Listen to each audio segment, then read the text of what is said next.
everyone. In this video I am going to explain one of the most important and easiest topic in trigonometry, that is quadrant system. There are two lines. One line is horizontal and this horizontal line is usually called x-axis. Here is x. Usually we take a positive on right side and negative on left side. And this is vertical line, and vertical line is called y-axis.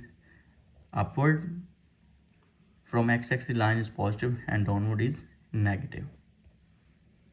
So this is called our first quadrant. This is our second quadrant. This is third quadrant, and this is fourth quadrant. Let us start one by one.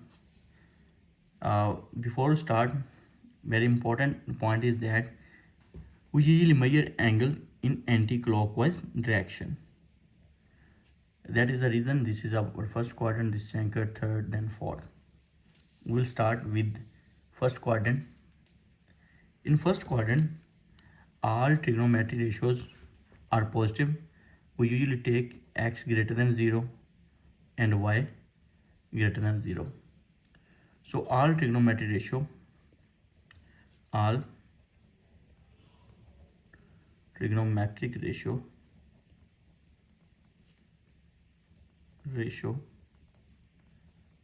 positive. That means sin theta is also greater than 0, cos theta is also greater than 0. Similarly, tan theta is also equal to 0. Now we move toward the second quadrant. In second quadrant, x is less than or equal to 0 and y is greater than to 0. So in second quadrant, only sin theta is positive and other all ratios like cos theta and tan theta are less than 0, which means these are negative in second quadrant. And in third quadrant, when we talk about third quadrant, in third quadrant our x less than 0, that means x is negative, and y is also less than 0, that means y is also negative. Both x and y are negative in second quadrant. So in third quadrant, only the trigonometric function tan theta is positive, also reciprocal cot theta is positive, and all other ratio like sine, that is less than 0, which means this is negative, and also cos theta is less than 0, that means cos theta is also 0. So in fourth quadrant, we have x greater than 0 and y less than 0. That means x is positive and y is negative. So the only trigonometric function cos theta is greater than 0. This means cos theta is positive in fourth quadrant, and other trigonometric function like sin theta is less than 0, tan theta is less than 0. So these are both negative in fourth quadrant. Also, let's discuss some angle.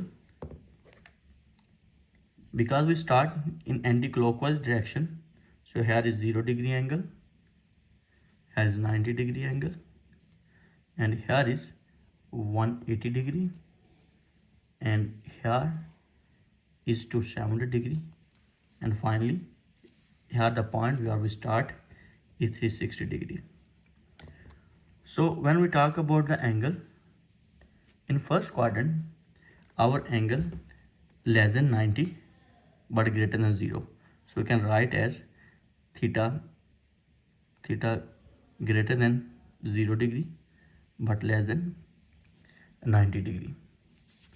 And second quadrant, we have 90 and 180 degree, So angle is greater than 90 degree but less than 180 degree. So we can say theta is greater than 90 degree but less than 180 degree. Similarly, in case of third quadrant, we have angle 180 degree and 270 degree. So in third quadrant, angle is greater than 180 degree but less than 270 degree. And finally, in fourth quadrant, we have angle 270 degree to 360 degree. So theta is greater than 270 degree and less than 360 degree in our fourth quadrant. So these angles help us to understand trigonometric function is lying in which quadrant, either in first, third, second. For example, if I say sine 120 degree, if I say sine 120 degree, that means sine is lying in second quadrant. And if I say cos 230 degree, that means cos is lying in third quadrant.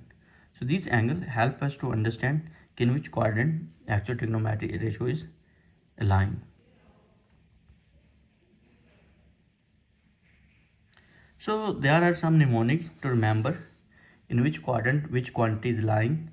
These mnemonics are usually we abbreviate as A, S, T, C. These are actually rule ASTC. There are many mnemonics. For example, AST abbreviation after school to college. This mnemonic is very simple. After school to college, after stand for all positive in first quadrant, school stand for S, stand for sine is positive in second quadrant, 2 T stand for tan, positive in third quadrant. Similarly, C stand for cos, positive in fourth quadrant. Then another mnemonic like add sugar to coffee. There are also another mnemonic like all silver teacup. If you know another mnemonic, must comment your mnemonic in comment section. Thank you so much for watching. If you understand this basic concept about quadrant system, what is actually quadrant system and how it's helped to understand trigonometry ratio, then must subscribe and like the video.